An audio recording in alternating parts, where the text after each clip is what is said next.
Hello guys, welcome back to our channel di Bright Education and Training. Bersama saya Yonatan dan Komputer. Di kesempatan kali ini kita kedatangan seorang jenderal polisi yang sudah senior, pasti kalian sudah tahu, Komjen Pol Dharma Pongrekun. Boleh kasih appreciate untuk Pak Dharma? Selamat pagi. Ya, selamat datang ya Pak Dharma. Sebelumnya kami mohon maaf nih buat B-Writers bahwa kita udah 2 tahun vakum ya podcast, dan makanya kali ini sebagai permohonan maaf kami undang tamu yang sangat spesial ya untuk Pak Komjen Pol Dharma Pongrekun. Ya Pak Dharma, jadi begini Pak Dharma, jauh sebelum kami B-Write mengenal Pak Dharma nih sebenarnya ada satu persamaan yang mungkin membuat pada akhirnya kita terhubung, yaitu bahwa kita sama-sama memahami bahwa konsep pendidikan itu yang sedang berjalan ini tidak berjalan dengan tepat. Jadi mereka hanya dididik menjadi pintar, tetapi setelah itu mereka nggak tahu mau ngapain gitu. Jadi bagaimana nih pendapat Pak Dharma nih untuk konsep pendidikan yang saat ini sebenarnya sedang berjalan? Ya, makasih. Harus kita pahami bersama bahwa konsep pendidikan yang benar adalah membangun manusia seutuhnya. Nah, itu dulu. Apa yang dimaksud seutuhnya?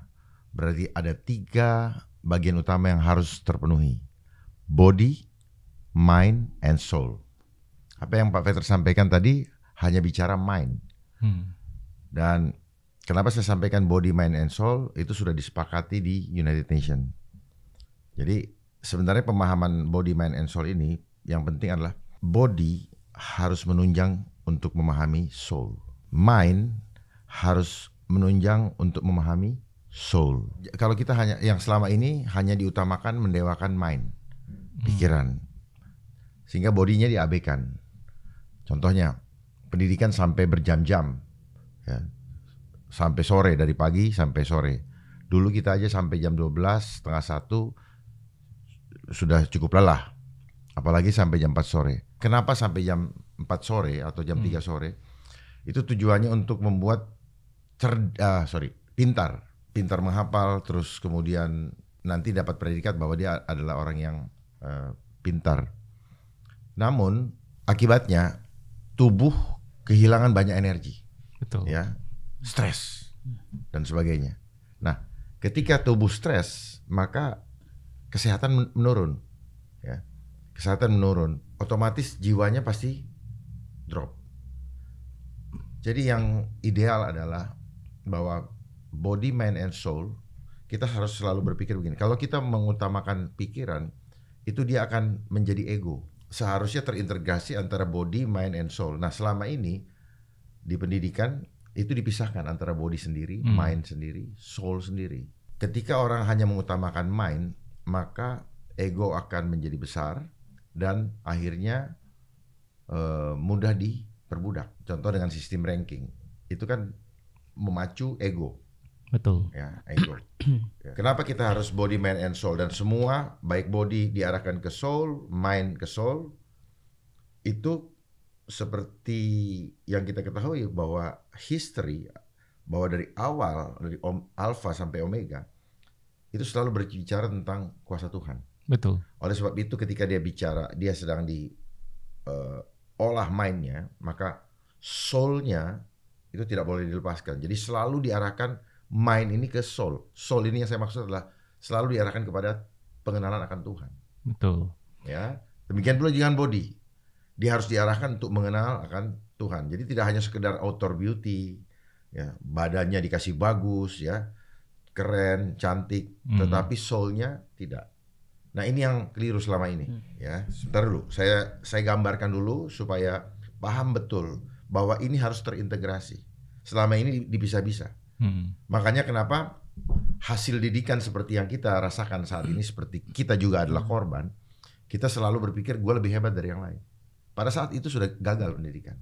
Karena pendidikan yang benar adalah ketika ada katakanlah ada 10 orang, gagal 1, maka yang lain harus menganggap itu gagal. Jadi konsepnya adalah gotong royong. Sehingga konsep ranking, nilai kuantitatif itu jauh dari tujuan kita mendidik manusia seutuhnya. Jadi dia utuh. Nah, yang sekarang memang sengaja dipecah-pecah. Tujuannya apa? Supaya timbul ego-ego sektoral. Gue pinter ini, gue bidang ini, tanpa sadar. Dengan alasan kalau kita belajar semuanya, pusing. Sebenarnya tidak. Kalau kita sudah paham dia punya apa sih kebutuhan pendidikan itu sebenarnya? Untuk cari makan atau untuk apa? Nah, makanya tentukan dulu visi misinya. Baru kita bisa mengarahkan. Kalau untuk ngejar ekonomi, ya seperti yang sekarang. Akhirnya semua kita hampir semua jatuh dalam cinta akan uang. Benar. Karena yang dikejar adalah yang dibangun di dalam sifat daripada si anak didik adalah mengejar angka. Nah, ketika mengejar angka, maka tanpa sadar sudah dibangun sifat jahat. Sifat jahat karena di dalam Tuhan kita adalah bukan makhluk ciptaan matematika, tapi ciptaan supranatural. Kita hidup bukan dari hitungan matematika. Makanya kalau kita pakai hitungan di atas kertas atau matematika, ketika ada masalah, hitungan itu jadi kacau. Terus kemudian badan pun terganggu. Waduh, ada hambatan, ada bencana, lagi ada demo, sehingga kita punya hitungan harian ini menjadi tidak tepat atau bertambah kos. Di situ tertimbul gonjangan dan sementara persoalan yang demikian juga bisa diciptakan supaya bermasalah. Sampai di sini paham ya? Jadi orang yang pakai intelektual, pendidikan kan harusnya komplit antara spiritual dan intelektual. Saya tidak mau membahas masalah kejiwaan. Iya, kejiwaan. Kenapa? Karena ini akan otomatis ketika spiritualnya baik, maka kejiwaannya otomatis baik. Dan intelektualnya otomatis pasti baik. Betul. Gitu. Karena dia punya keinginan dan dia punya hati yang tulus di dalam memahami pengetahuan-pengetahuan yang ada. Sementara itu yang bisa saya sampaikan. Jadi pahami dulu bentuknya. Body, mind, and soul itu harus terintegrasi dan semuanya diarahkan untuk memahami soul. Ya, soul ini yang saya maksud adalah memahami pengenalan akan Tuhan. Itulah kenapa dalam bahasa Inggris disebut history. Story. Jadi seluruh kehidupan kita, seluruh pengetahuan kita harus diarahkan untuk mengenal Tuhan. Maka itulah yang kita harapkan menjadi makhluk yang kembali fitrah. Oke, Pak Dharma. Tapi kita coba flashback ya ke masa-masa Pak Dharma nih waktu sekolah sendiri. Sebenarnya Pak Dharma waktu dulu sekolah nih. Bentar dulu, saya nggak mau terus dulu sebelum kalian pahami dulu apa yang saya sampaikan tadi. Karena kalau nggak dipahami itu percuma kita flashback karena persoalannya di situ, Pak. Betul. Nah, makanya dipisah-pisah, ilmunya banyak, ada spesialisasi juga. Dan itu yang membuat tidak ada gunanya. Gitu. Akhirnya banyak orang yang akhirnya cuma mengejar uang. Ya, akhirnya saling menista satu dengan yang lain. Karena unggul-unggulan. Itu yang menghancurkan kita. Nah, itu dulu bahas dulu. Baru kita lanjut kepada pertanyaan yang kalian udah siapkan. Iya, kami setuju sama apa yang disampaikan Pak Dharma. Itulah kenapa mungkin banyak dari siswa-siswa kami yang baru masuk ke tempat kami atau yang pernah masuk ke tempat kami, join di tempat kami, mereka itu pernah rata-rata ya di latar belakangnya dengan murid-murid yang aku udah gak mau sekolah lagi di mana-mana, stres banget belajar gitu loh. Sampai pada akhirnya mereka ketemu sama kami dan puji Tuhannya ternyata setelah apa yang kami sampaikan, visi misi kami ya bahwa bukan pendidikan itu gak penting, bukan akademis itu tidak penting, tetapi harus diimbangi dengan non-akademis. Makanya visi kami Be-Right itu saya berulang kali sampaikan bahwa kami tidak cukup menjadikan mereka hanya pintar, tapi juga harus cerdas. Dan itulah kenapa Be-Right juga kami terhubung sama Pak Dharma ya, karena sama nih Pak Dharma sering menyampaikan bahwa yang terpenting itu cerdas. Karena cerdas berarti dia harus terhubung sama Tuhan juga. Nah itu yang sebenarnya menyedihkan sih kondisinya Pak Dharma, karena banyak yang pintar, punya kemampuan, tapi secara psikis kejiwaan yang memang terganggu. Atau mereka yang sampai benar-benar depresi, gak mau sekolah lagi. Karena bentuk bullying di sekolah itu sebenarnya banyak variasi. Dan ini banyak orang tua yang tidak sadar ya. Bully itu ada yang memang secara verbal dari guru, ada bully yang secara sikap dari teman-teman, tapi ada bully satu lagi yang mungkin gak banyak disadari oleh orang tua, yaitu bully yang tidak kelihatan. Yaitu apa? Guru-guru memberikan soal-soal ulangan yang sesusah-susahnya. itu sebenarnya terbuli dan anak udah nggak mau sekolah lagi dengan seperti itu karena soalnya nggak seperti yang diajarkan. Gimana menurut pendapat Pak Dharma? Nah, saya belum mau jawab itu.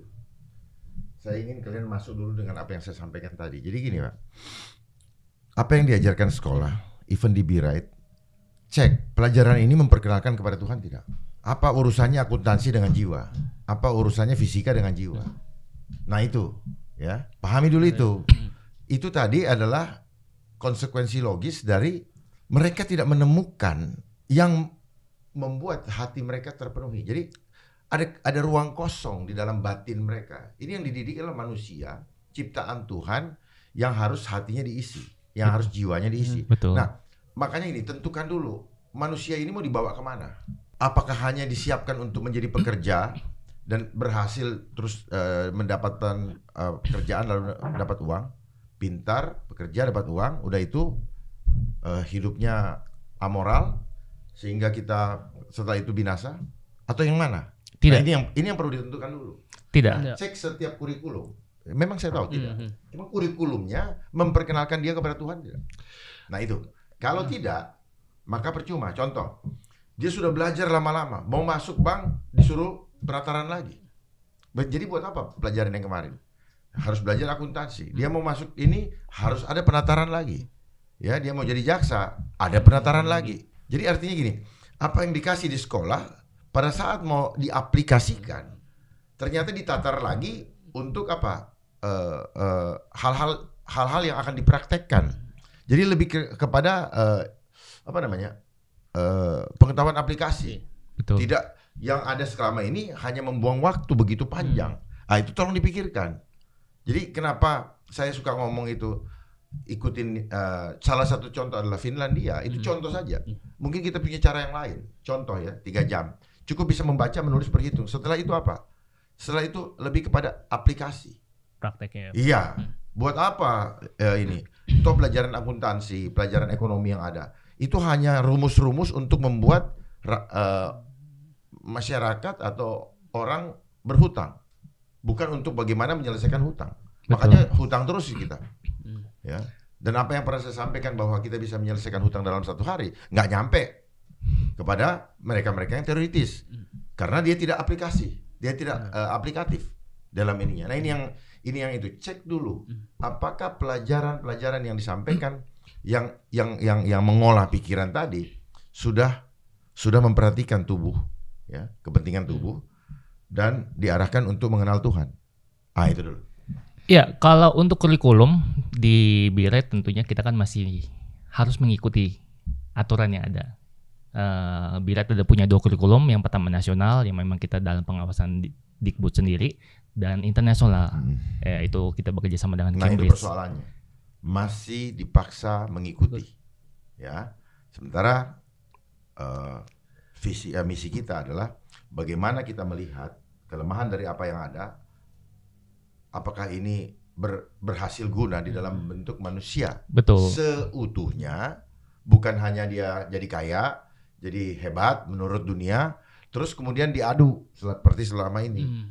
Nah, ingat, banyak sekolah-sekolah yang di bawah organisasi gereja, saya juga melihat bahwa jadi bisnis sekolah itu. Terus kemudian kita diajaran kasih, tetapi di sekolah diadu. Ya. Iya. Nah, ini bertolak belakang. Coba pahami, lihat itu. Saya baru perhatikan, kok diadu ya? Kita tidak bekerja sama, malah diadu. Padahal konsep kita adalah saling mengasihi. Jadi itu udah membuat anak-anak jadi tidak dibawa kepada hasil didik untuk menjadi manusia yang seutuhnya. Makanya ya kayak gini kacau. Ya, betul Pak. Tapi kita di Be-Right, walaupun memang kurikulum kita mesti mengikuti aturan mereka, tapi prakteknya dalam konsep pengajaran kami menerapkan sesuatu yang berbeda. Nah, itulah yang menjadi salah satu faktor yang mungkin banyak dilihat oleh calon-calon orang tua murid atau orang tua murid yang selama ini bergabung bersama kami, karena perbedaan itu. Dan saya sering menyampaikan ke setiap murid kami gitu, dan mereka juga bisa menjadi saksi bahwa saya selalu katakan, kamu nggak boleh cuma pintar, kamu harus cerdas, kamu harus tahu apa passionmu, kamu harus tahu apa yang kamu diciptain Tuhan itu untuk apa, kamu harus kenal Tuhanmu. Dan banyak hal sih sebenarnya yang kita nggak bisa sampaikan satu persatu Pak. Tapi yang pasti dalam proses penerapannya kami tidak mengikuti standar SOP yang seharusnya cuma menjadikan mereka pintar. Saya koreksi ya. Kita tidak bisa bilang begini, kamu harus begini, kamu harus begini. Tapi kita tidak bisa ngasih tahu caranya dan kita tidak latih dia untuk menjadi seperti apa yang kita sampaikan. Jadi harus punya metode melatih mereka. Jadi memang melatih mereka untuk bisa memahami apa yang kita maksud. Kamu suruh beriman. Sementara kita sendiri tidak bisa menyampaikan bagaimana supaya orang beriman. Seperti selama ini kita di tempat ibadah kita harus beriman kepada Tuhan dan sebagainya. Tetapi kita tidak pernah diajar dengan secara secara SOP. Ini cara beriman tuh begini. Akhirnya ya saya yakin omongan saya juga bapak-bapak pernah ngalami. Akhirnya ya dengan cara kita bagaimana kita bisa beriman. Benar. Ya, karena kita konsep pengetahuan yang ada itu dikembangkan oleh Yunani. Ya. Logos, ilmu pengetahuan. Nah, Yunani sudah memanipulasi ilmu kehidupan. Ilmu yang rahasia ilmu, di mana dia singkirkan hal-hal yang tidak nampak oleh mata. Dia lebih fokus kepada fisik. Nah, disitulah masalahnya. Sehingga orang begitu gampang, begitu berhadapan. Contoh selama isu pandemi COVID ini, begitu dia dihadapkan kepada kematian atau dihadapkan kepada sesuatu yang kalau di Muslim bilang goib, sesuatu yang tidak nampak oleh mata, mereka selalu mengantisipasi atau menghadapinya dengan cara pertahanan fisik. Itu nggak kena. Nah, di sini kelemahan-kelemahan sekolah itu. Saya tertarik datang ke podcast ini dalam arti begini, tidak hanya membahas Birai, tapi mari kita bahas secara keseluruhan. Betul. Ya, keseluruhan supaya ada perubahan yang fundamental di dalam membangun sumber daya manusia yang paripurna. Jadi tidak sekedar dapat ijazah, tidak sekedar itu, tapi betul-betul mereka punya percaya diri karena takut akan Tuhan, tidak takut, tidak hanya kita bekali mereka untuk mendapatkan sertifikasi atau ijazah, tetapi mereka menjadi satu sosok manusia yang bisa tampil beda di tengah-tengah dunia yang digiring untuk hanya menjadi pekerja. Betul. Ya, karena hasil dari sekolah memang dari dulu diarahkan untuk menjadi pekerja. Setelah punya ijazah melamar pekerjaan. Benar. Untuk dapat gaji. Udah selesai. Naik tingkat. Nah, dinaikin lagi gajinya. Ya. Tapi mereka tidak punya kemampuan juga untuk bagaimana dapat pekerjaan, dapat gaji untuk bisa beli makan. Benar. Tapi mereka tidak disiapkan untuk bagaimana menyiapkan bahan makanannya. Mereka sudah tidak mau lagi misalnya disuruh untuk nyakul. Aku udah pegang ijazah. Nah, mental seperti ini yang menjadi repot. Sementara jumlah yang masuk sekolah berapa puluh juta, terus harus dibidik, lapangan pekerjaan ini harus antara input sama output harus dipikirkan.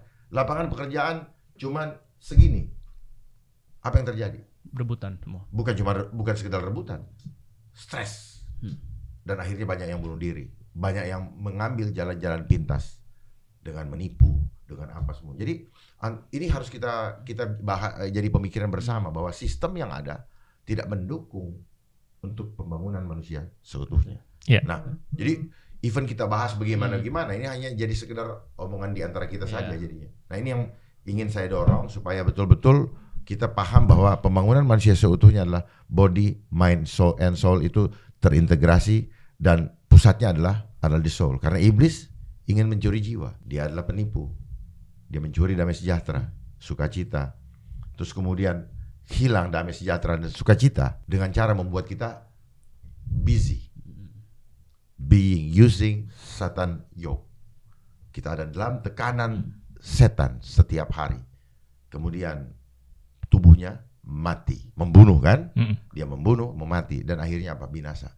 Nah, saya lebih concern ke situ Pak Pak Peter, Pak Yonatan. Itu. Pak mau nanya tadi, kalau Bapak bilang kan yang masalah angka tadi Pak, kalau di sekolahan Pak. Kalau kita nggak pakai angka, Bapak punya metode lain nggak kira-kira? Ya. Misalnya penilaian dalam sebuah kelulusan lah Pak gitu. Kalau memang nggak dikasih rapot, kasih angka gitu. Kemampuan menguasai pelajaran. Nah persoalannya kan orang main target nih. Iya. Itulah pentingnya kerjasama. Kerjasama di antara para siswa. Gitu. Jadi yang lain kita tanamkan rasa ingin menolong kawannya untuk melatih atau mementori temennya sendiri, manakala dia dianggap kurang, keroyokan. Ini apa yang kamu nggak bisa? Nah, itu. Betul. Jadi nggak usah pakai nilai. Pakai itu ya. Kemampuan mereka supaya siap diutus ke tengah-tengah marketplace atau ke tengah-tengah tempat itu, gitu. Iya, prakteknya memang itu nggak mudah ya Pak. Walaupun kita udah coba. Nggak, saya kasih yang idealnya. Betul, Iya. betul. Ya, Itu saya memang idealnya. idealnya. Karena kan memang kita sama-sama tahu ya bahwa sistem pendidikan ini kan selain tadi dari Yunani udah dirusak, 1903 pun sudah dirusak kembali oleh Rockefeller. 1903. Ya, 1903 dengan mengatakan bahwa bangsa yang pemikir. Ya. Bangsa pekerja, bukan bangsa pemikir. Sebenarnya bukan 1903, dari dulu manusia udah konsepnya ingin diperbudak. Ya, cuman dia membuat suatu inovasi cara atau sistem, cara melalui sistem untuk memperbudak, tetapi tanpa dia sadari, tanpa manusia sadari, justru manusia senang gitu. Karena kan dikasih apa? Dikasih reward. Ini uang, terus dikasih gelar, terus kita yang sekolah ya merasa hebat. Padahal ketika dia bicara logos atau logi, akar katanya dungu. Dia nggak sadar kalau dia dungu. Nah ini maksud saya, kita hanya reward, dapat ijazah, dapat apa namanya gelar, ya S1, S2, S3. Tapi yang bikin ilmu ini lagi mendungu-dunguin kita. Kita jadi budak. Nah itu pahami dulu filosofinya. Ya itulah kenapa ada pepatah nih biasanya ini yang cukup awam juga. Biasanya semakin orang pintar di sekolah, di dunia nyata, semakin bodoh. Ya itu hubungannya berarti kesannya Pak. Gini, semakin dia textbook itu membangun ego. Makanya orang yang textbook itu sulit memahami yang di luar textbook. Dan itu sengaja disiapkan oleh konsep sistem ini, karena ini kan sistem pendidikan ini kan mengadopsi prinsip-prinsip, nilai-nilai dan kultur dari antikris, gitu. Dimana semuanya berpatokan pada nilai kuantitatif dengan tujuan apa? Manusia sudah kehilangan kemuliaan Tuhan yang kualitatif, terus dia mencoba mereka-reka kemuliaannya dengan nilai kuantitatif, sehingga sukses di mata manusia adalah kebodohan di mata Tuhan. Betul. Sukses dalam arti apa? Karena manusia selalu ngukurnya apa? Angka, sehingga banyak orang korupsi tetap dihormati atau dilulukan orang. Nah, ini yang tidak dipahami oleh kita semua selama ini. Saya sampaikan ini karena saya baru mengerti bahwa waduh, betapa sia-sianya apa yang kita lakukan di dunia ini. Ya, yang ujung-ujungnya hanya menghabiskan waktu, tapi kita tidak pernah mengenal Tuhan dengan benar. Hanya ya kenal, tapi begitu diancam langsung keok. Di mana iman kita? Nah, saya lebih concern Pak Peter untuk menyampaikan ini supaya kita semua berani untuk breakthrough dengan sistem yang ada gitu. Untuk apa ya? Yang sebagai tanggung jawab kita kepada Tuhan. Ya, Pak Dharma, apa yang disampaikan Pak Dharma itu memang mungkin akan lebih sulit kalau diterapkan di sekolah reguler ya Pak ya. That's why kenapa trendsetter di luar negeri banyak itu sekarang homeschooling. Nah itulah yang Biret lakukan dari sebelum pandemi. Nah menurut Pak Dharma nih, dengan tren homeschooling, dengan pendekatan melalui homeschooling, apa sih tipsnya nih untuk bisa secara penuh apa yang Pak Dharma sampaikan untuk bisa sampaikan mereka? Homeschooling baik untuk lebih konsentrasi daripada si anak didik atau murid ya. Namun tetap juga harus diatur untuk mereka bisa bersosialisasi. Ya, jadi untuk mengisi pengetahuan saya rasa dengan homeschooling cukup. Tetapi untuk membangun kerjasama perlu dipikirkan juga bagaimana di homeschooling ini terjadi kerjasama. Ya. Kerjasama antara murid ya. Iya. Ya. benar. Konsep homeschooling di Bireit sebenarnya tidak seperti konsep homeschooling konvensional ini yang berkali-kali kita sempat sampaikan di podcast bahwa homeschooling konvensional itu yang menjadi guru adalah orang tua. Sementara di Bireit yang menjadi guru tetap kami dan mereka harus tetap datang ke sekolah reguler. Seperti sekolah reguler, Yes. mereka bisa berkumpul. Walaupun memang disayangkan kemarin semasa pandemi ya kita sempat kena larangan juga untuk berkumpul. Nah jadi sebenarnya ini sangat bisa apa yang disampaikan Pak Dharma untuk diterapkan di Bireit. Nah jadi kami berterima kasih juga nih sama apa yang disampaikan Pak Dharma walaupun kita sendiri memang juga sudah menerapkan sejauh sebelum kenal Pak Dharma bahwa kami juga nggak setuju belajar berjam-jam. Jadi agak kaget sih Pak Dharma. Jadi waktu kita terapkan dari awal buka homeschooling bahwa belajar maksimal 3 jam. Dan ketika kenal Pak Dharma juga mengatakan hal yang sama. Jadi ya inilah awal kita mungkin satu frekuensi Pak Dharma. Ya.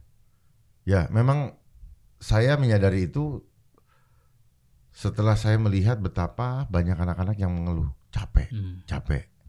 Tapi kenapa kamu terusin? Habis gimana Om? Gitu. Kita kalau nggak begitu ada apa ya? Ada catatan nilai Jelek. kepribadian lah, entah apa kalau kita sampai skip dan sebagainya. Coba dievaluasi kembali. Pelajaran-pelajaran mana yang dibutuhkan di dalam dia menata kehidupan dia ke depan. Tidak semua pelajaran itu bermanfaat. Contoh yang saya suka pikirkan ini. Kenapa teori Darwin kita sudah tahu firman Tuhan tetap aja dimasukkan sebagai ajarkan. Betul. Kenapa itu? Karena mereka yang bikin sistem pendidikan itu adalah satu frekuensi dengan si si Darwin itu. Itu adalah bagian daripada mereka yang sekarang sedang ingin membuat kita kembali seperti binatang kan gitu. Ya, itu juga berkali-kali saya sampaikan bahwa sekolah sama seperti Pak Dharma sampaikan bahwa sekolah menjadi sebuah lembaga indoktrinasi. Kekacauan semua yang terjadi selama 3 tahun belakangan ini sebenarnya adalah sumber salahnya itu dari sekolah. Karena saya ingat banget Pak Dharma waktu saya TK ya, mungkin semua rasain hal yang sama nih ya. Justru gambar pemandangan itu nggak boleh tuh, harus gunung 2 sawah. Nggak boleh keluar dari itu ya. Itu saya bingung kenapa tuh, kenapa nggak boleh gitu kan? Pemandangan kenapa harus seperti itu gitu kan? Jadi memang pada akhirnya saya ambil kesimpulan yang saya sampaikan. Mungkin Pak Dharma bisa sampaikan kalau saya kurang ya. Ada 2 hal sebenarnya yang tidak boleh dijadikan bisnis. Yang pertama adalah pendidikan, yang kedua adalah kesehatan. Atau mungkin ada lagi Pak Dharma. Ya, memang tidak boleh diinikan, cuman kan political will, ya. Itu perlu memikirkan hal tersebut, pendidikan, kesehatan, bahkan pelayanan, baik pelayanan tentang pengenalan akan Tuhan, maupun pelayanan mengenai jiwa. Karena kan kita harus paham ya, tubuh, jiwa dan roh, IQ, EQ, SQ, ini nggak bisa dipisahkan. Nah, tapi konsep sistem edukasi yang ada, dia pisahkan body, mind, and soul ini. Sehingga kayak berjalan masing-masing gitu. Nah, ketika berjalan masing-masing seperti ini ya, ilmu tubuh lah, ilmu biologi, kedokteran. Dia nggak tahu bahwa sakitnya itu datang dari kejiwaan. Sehingga occurnya atau cara mengatasinya dengan memberikan kimia-kimia sintetis. Apakah kita salahkan mereka? Tidak. Ya memang pelajarannya seperti itu. Jadi SOP yang mereka dapat seperti itu gitu. Makanya kalau tidak berhasil, nah tapi apa yang diberikan justru meracuni sel-sel dalam tubuh. Sel-sel dalam tubuh ini rusak, organnya tidak harmoni, dia akan mempengaruhi kepada kejiwaan juga. Jadi harus paham ya, diajar di sekolah makan nggak bener, sama aja, nggak akan nyampe. Jadi penyakit itu, masalah urusan tubuh itu datang dari 2 hal. 1, makanan-makanan yang kita konsumsi. Semua udah dikuasai oleh konsep menggunakan kimia. Makanya bukan saja farmasi, tapi farm. Farmer. Pestisida. Farm, ya. Nah, saya bingung nih. Kenapa pertanian dibilang farm? Petaninya disebut apa? Farmer. Saya dikasih tahu Tuhan, itu tuh karena dia menggunakan farmasi. Nah, itu merusak, itulah menyerang, itulah konsep bioweapon yang tanpa kita sadari. Dia masuk lewat tubuh kita. Muncullah nama-nama penyakit yang tidak pernah ada di firman Tuhan di Alkitab. Ada kanker, ada kelenjar getah bening dan padahal itu disebabkan oleh hal-hal yang ini. Belum lagi apabila ada serangan spiritual, ya, serangan roh jahat. Datang orang bilang masuk angin, datang ke sana dikasih kimia lagi. Padahal, nah ini tujuannya apa mereka lakukan seperti ini? Untuk membuat tubuh kita itu tidak mampu melawan, ya, bait Allah atau bait Allah yang ada dalam tubuh kita yang diciptakan Tuhan sempurna ini tidak punya kemampuan lagi untuk melawan ketika ada serangan spiritual. Padahal kita punya kekuatan spiritual untuk mampu menahan, bahkan mengignore, menendang kalau ada panah-panah api si jahat. Dan itu tidak dipahami di dalam ilmu pengetahuan, sains. Bukan tidak dipahami oleh para pesertanya, karena orang yang ini sains, dia tidak diajarin itu. Tetapi orang yang punya ilmu pengetahuan ini, dia sengaja menyembunyikan supaya orang tidak tahu bagaimana mengantisipasi atau berhadapan. Nah, mereka lemahkan dulu tubuh dengan segala macam kimia yang dimasukkan. Saya baru paham. Supaya apa? Ketika ada ini, dia lari lagi ke sini, minta lagi kimia-kimia tadi. Itu. Jadi luar biasa kebodohan kita selama ini. Ditutupin nih. Jadi berkaitan dengan pendidikan, sudah dia kerja, dia punya uang, akhirnya uangnya hanya untuk menyelesaikan persoalan di dalam tubuh dia, ya, dalam diri dia. Bahkan mungkin ada yang sudah mulai stres, ada apa, datang lagi ke sana, sama lagi. Jadi datang lagi ke misalnya psikolog atau psikiater, siapa yang tuh yang suka ngasih obat tuh, psikiater, dikasih lagi itu, bukan tambah bagus, tambah drop, dia tambah tidak mampu lagi untuk melawan itu. Dan akhirnya dia tubuhnya terbunuh dan binasa. Karena selama hidupnya tidak pernah ada iman di sini. Selalu mengandalkan itu. Tapi kan sekarang itu kan kemajuan teknologi, kita harus berhikmat dan sebagainya. Nih, hati-hati dengan semua itu. Itu adalah tipu daya iblis. Makanya dibilang witch doctor, parmakea, sorcery, ilmu sihir. Kenapa marak di zaman 2 tahun, 3 tahun belakangan ini yang kita kenal dengan hoax? Itu ada kaitannya. Itu adalah mantra sihir untuk menutupi hal-hal yang dilakukan oleh parmakea. Itu. Nah, itu harus dipahami juga dalam pendidikan. Jadi jangan cuma pelontongan atau kosong-kosong aja. Oh, ini gini. Begitu banyak hal-hal yang memanipulasi kita. Betul. Itu. Jadi harus paham dalam pendidikan juga banyak tipu daya. Benar. Dan bagi kita pelaku-pelakunya disebut kena tipu muslihat.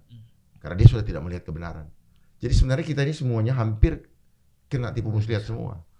Dan itu akhirnya begitu ada orang yang sadar, itu akan dilakukan adu domba.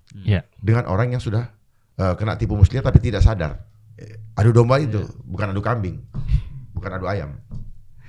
Ya, Pak Dharma, menyangkut kejiwaan, sebenarnya ada satu hal yang juga jadi concern Be-Right ya. Mungkin Pak Dharma juga bisa menyampaikan pendapatnya mengenai ujian kelulusannya. Apapun itu namanya. Dulu mungkin zaman saya masih EPTA-EPTANAS ya, nggak tahu zaman Pak Dharma apa. Dan itu berubah nama bertahun-tahun, setiap berapa tahun sekali berubah nama. Nah, ada orang yang selama di sekolah itu mungkin punya nilai selama ini rankingnya bagus, nilainya bagus, tapi begitu ujian nasional atau apapun namanya itu dapat nilai yang kurang bagus. Dan pada akhirnya sering sekali terdengar mereka bunuh diri. Nah, ini sebenarnya konsep penentu kelulusan ini bagaimana yang tepat? Karena ini menurut saya konsep seperti ini sangat tidak adil. Sehingga pada akhirnya membuat stres karena mereka hanya ditentukan dengan 1 kali ujian dalam waktu mungkin 2,5 jam.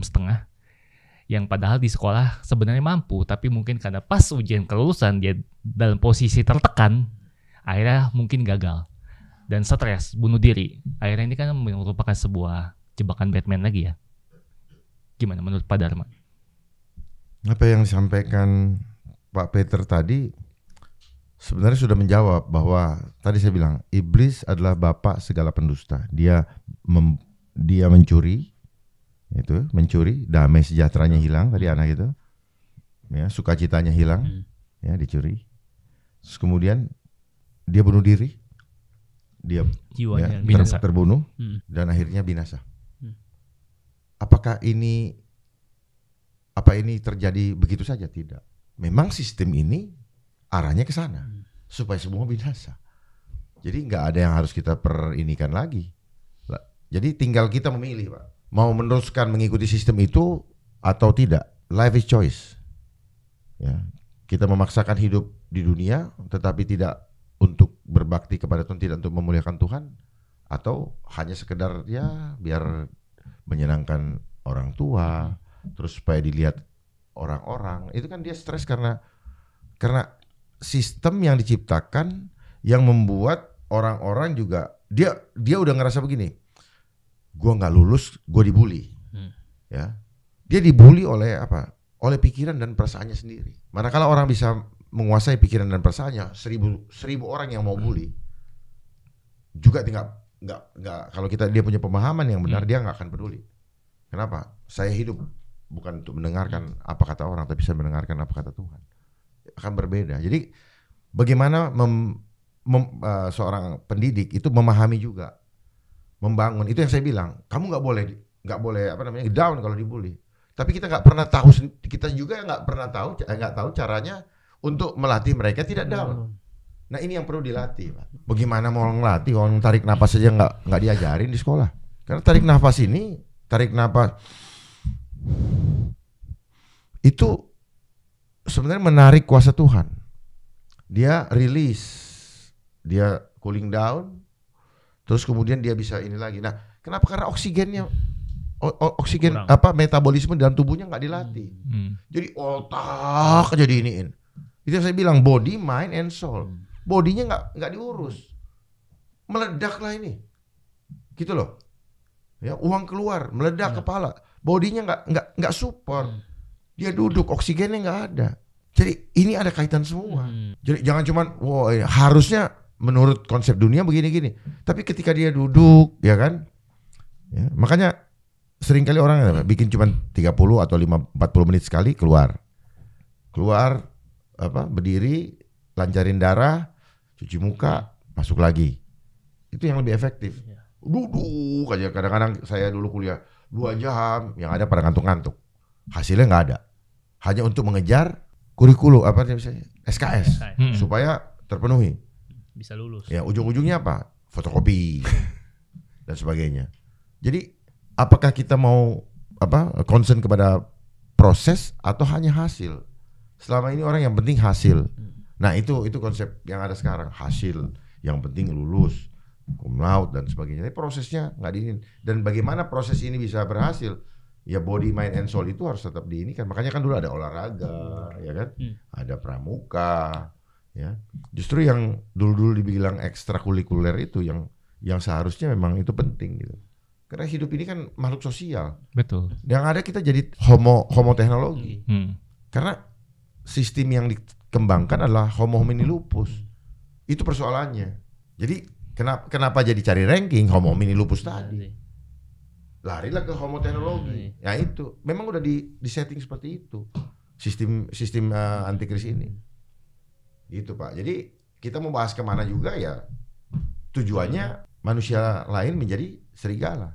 Ini hanya jadi bukan hanya jadi, supaya menjadi bahan pemikiran ke depan. Gitu. Jadi kita supaya tidak hanya podcast.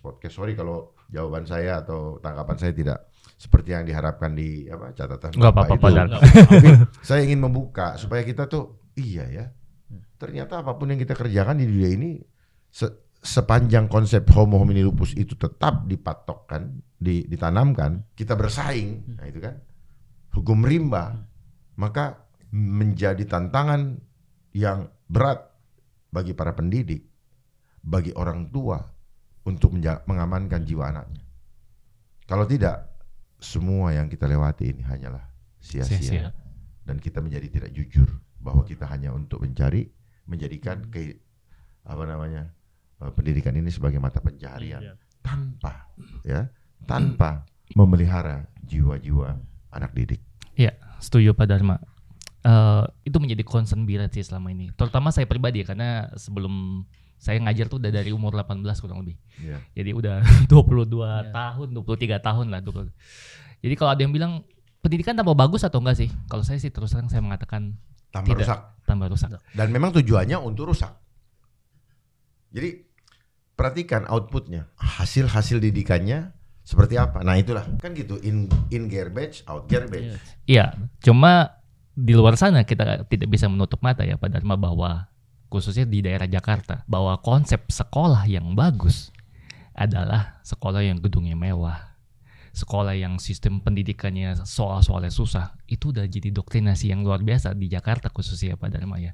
Ya itu udah menjadi konsep dunia Pak. Jadi yang saya tadi bilang, mendewakan pikiran, makanya dikasih yang susah.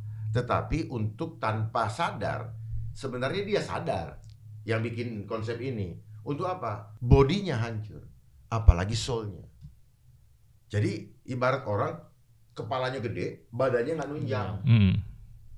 Begitu selesai mati. Nah itu yang mau didapat. Jadi kalau Bapak tadi saya udah bilang body, mind, selama ini yang dianukan dewakan adalah pikiran.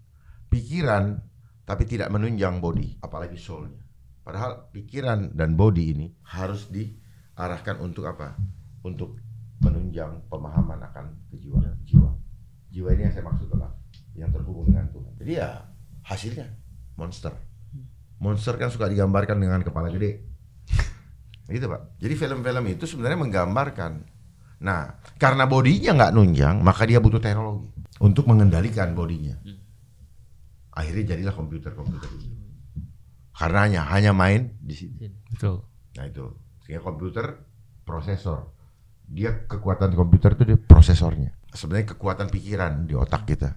Nah itu sebenarnya gambaran daripada hasil didik itu adalah komputer. Kita akhirnya apa? Lu nggak sanggup kan? Gue ganti sama mesin. Udah capek-capek sekolah kan? Sia-sia. Karena sistem yang membuat kalau dia sekolah, orang tua bangga. Jadi orang tua itu sebenarnya malas untuk didik anaknya dengan alasan pekerjaan. Akhirnya dia serahkan kepada sekolah. Nah gitu. Jadi harus kerjasama antara pendidik dengan orang tua. Dan harus ada komunikasi yang harmonis atau intens antara ini. Bagaimana perkembangan anaknya. Jadi saling kasih bocoran, Pak, Bapak nanti tolong di rumah kasih tahu begini. Nah, faktanya ini. Pak Dharma, banyak orang tua yang menjadikan sekolah atau mungkin di Be-Right ya, itu menjadikan tempat penitipan anak. Nah, atau bukan hanya tempat penitipan anak yang paling fatal Pak Dharma. Mengharapkan kami sebagai tukang sulap. Hari ini masuk, besok udah harus cerdas.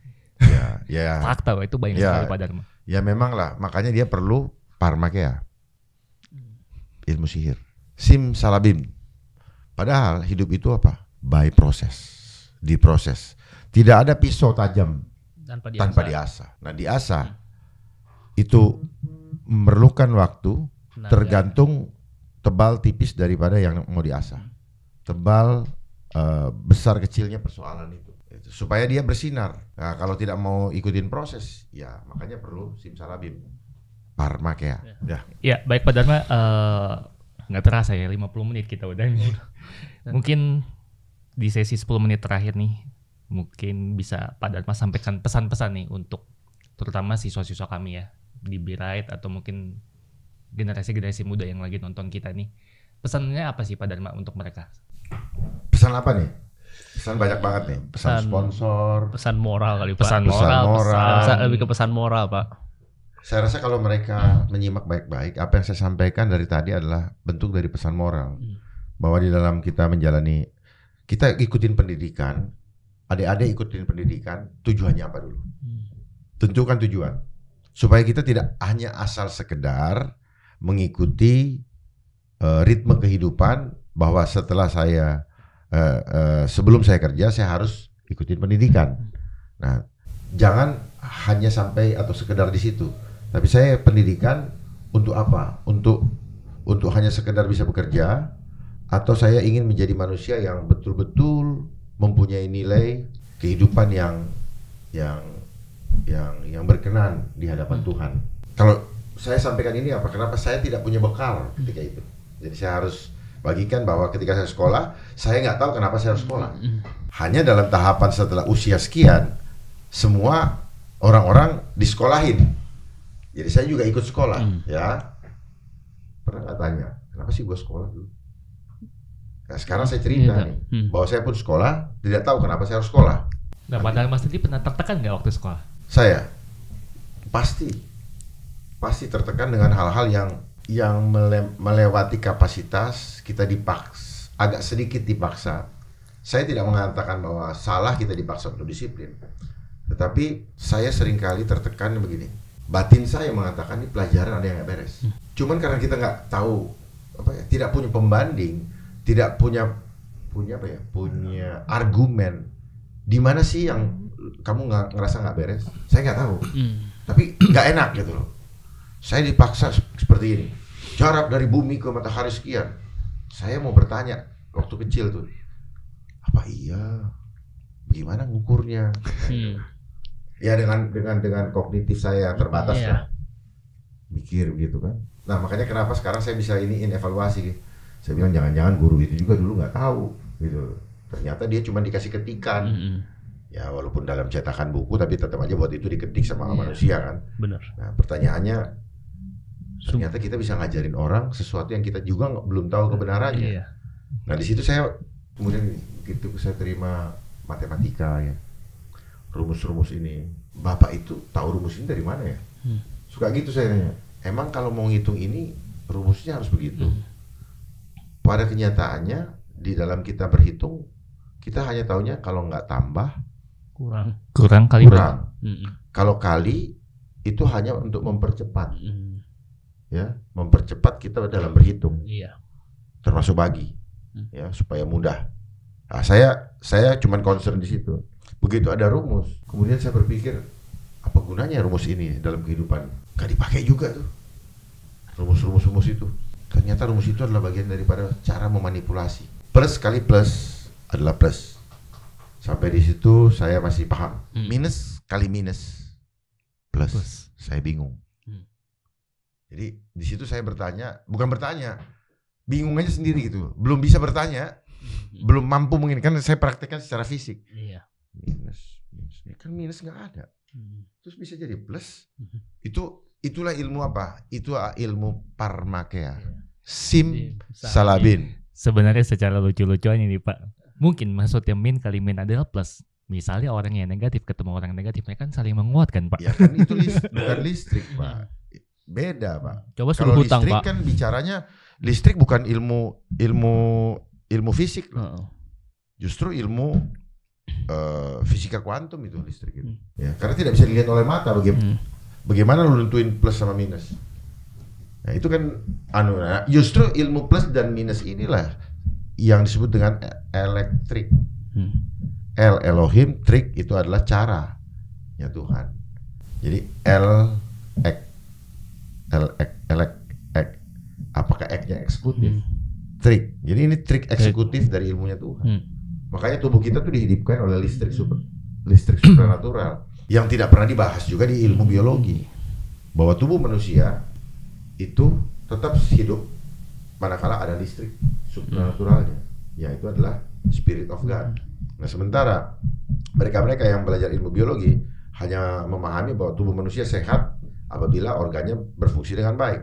Tapi dia tidak pernah belajar organ ini bisa cengap-cengep berfungsi dengan baik manakala listriknya masih hidup.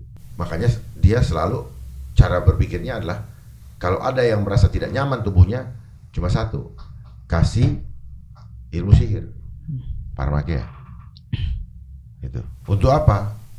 Untuk menutupi ketidakmampuan dia untuk menyelesaikan persoalan di dalam tubuh manusia ciptaan Tuhan. Jadi pesan moral saya tetap jadikan pendidikan ini sebagai wacana untuk bisa memahami jiwa, untuk mengenal Tuhan. Jangan hanya memperbesar pikiran yang akan membuat adik-adik menjadi ego. Dan akhirnya orang ego adalah pintu masuk perbudakan daripada jiwa. Kalau jiwa sudah berbudak, berarti kita kehilangan jati diri sebagai manusia yang seutuhnya. Terima kasih. Ya, Pak Dharma sebagai penutup terakhir dan benar-benar terakhir nih. Sebenarnya ini kita kayak perlu podcast kedua ya kalau Pak Dharmanya berkenan nih. Karena pembahasannya seru banget sebenarnya.